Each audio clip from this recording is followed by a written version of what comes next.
What is going on, everybody? So today we're going to talk a little bit about Sun and Moon era, but before we get into this, happy Canada Day to my fellow Canadians or anybody up here celebrating, or around the world, I guess you could say.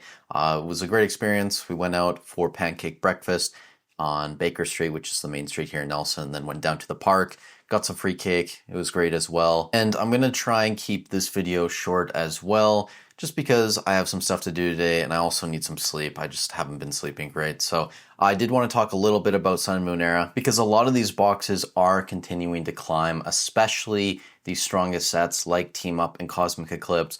In the spreadsheet, because I did the update for Sun and Moon today, Team Up, I think the average sale price on, I believe it was 3 boxes that sold over the past 14 days in North America on eBay, was close to $6,900 USD, almost breaking through that $7,000 threshold. And part of this has to do with the Latias and Latios. I mean, this card has definitely had a little bit of a resurgence over the past couple months, from around $1,200 in February up to around $2,000. And if you go look, most recent sales on TCG Player, rather, $2,650 from June 24th, $2,650 on June 20th, June 15th, you had another sale around $2,400. And it's very rare to see a card this expensive selling this often on TCG Player. I know this isn't super often, but once, twice a week for a card that's over $2,000 is not really seen that often. And you gotta remember, it's not just the Latios, even though that is the largest card in Team Up. You have the Gengar Mimikyu GX, you have the Magikarp Wailord GX, the Gengar Mimikyu, another one, another Gengar Mimikyu, the Eevee Snorlax. So there's lots of very expensive and desirable cards in Team Up. But it's not just Team Up. Again, Cosmic Eclipse, this box is up to around $2,650 average sale price. And I think the lowest listed box right now is like $3,250. There's somebody who has a listing up for, I think, like $2,000 or something. It's very low, but it's a brand new seller. The photos look sketchy, so I didn't actually include that. The lowest listed from like a reliable seller that I saw was $3,250 USD, and I don't know if it's actually going to sell at that price. Again, the average sale price is about $600 lower than that, but we're seeing these lowest listed boxes just continue to move up.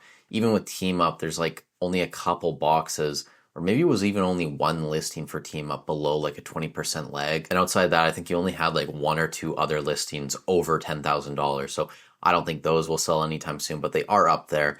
But Cosmic Eclipse, I mean, this is a great set. Also, you have that Reshiram Zekrom GX that has taken off. I mean, this was a sub $100 card for most of last year.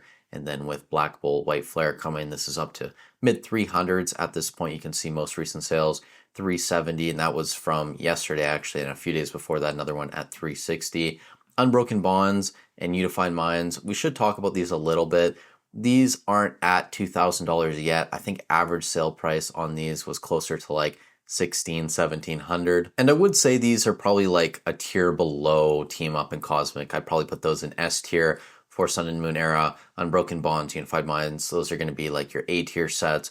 Super deep, super desirable cards, but just not on the same level. Either way, still very good investments. And a lot of the Sun and Moon that's continuing to climb over the past couple months, it really does seem like it's a hedge against uncertainty in the markets. People really don't know what's going to happen with Prismatic Evolutions, Destined Rivals, Surging Sparks. People are constantly asking, is Pokemon going to be able to print a demand? Are they just going to flood the market with these sets? And nobody really knows. I mean, if you go for the safer route, which a lot of people are doing right now with Sun and Moon era, with Sword and Shield era, buying up Cosmic Eclipse, buying Team Up boxes, Evolving Skies, Lost Origin, you're probably going to do fairly well. But if Pokemon doesn't just obliterate Prismatic, Destined, Surging, or if they try to do it but fail, I mean, that's going to be a situation where potentially these SVR sets have better returns over the next 5 years or so. But it does seem like a lot of people are just hedging by going back to buy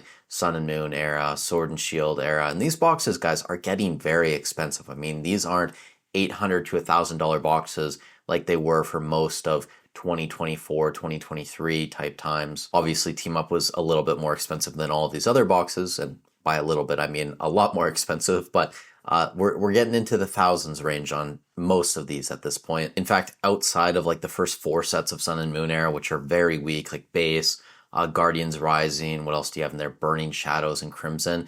I think the only other set that's consistently selling under $1,000 is Forbidden Light, and then everything else is above 1,000. Either way, that's going to be the update for today. We will have a Sword and Shield update later this week on Wednesday. And then Friday, we'll be talking about ETBs. Prismatics getting close to 110 again. Shrouded Fable, which I didn't bring up here, is getting close to around $70 a regular ETB. So we will be discussing those sets here later this week. Again, if you guys are in Canada, happy Canada Day. Drink responsibly. Wear sunscreen if you see this and it's still light out, because man, it is hot in some parts of the country right now. Stay safe wherever you are in the world, and I'll catch you guys in the next one.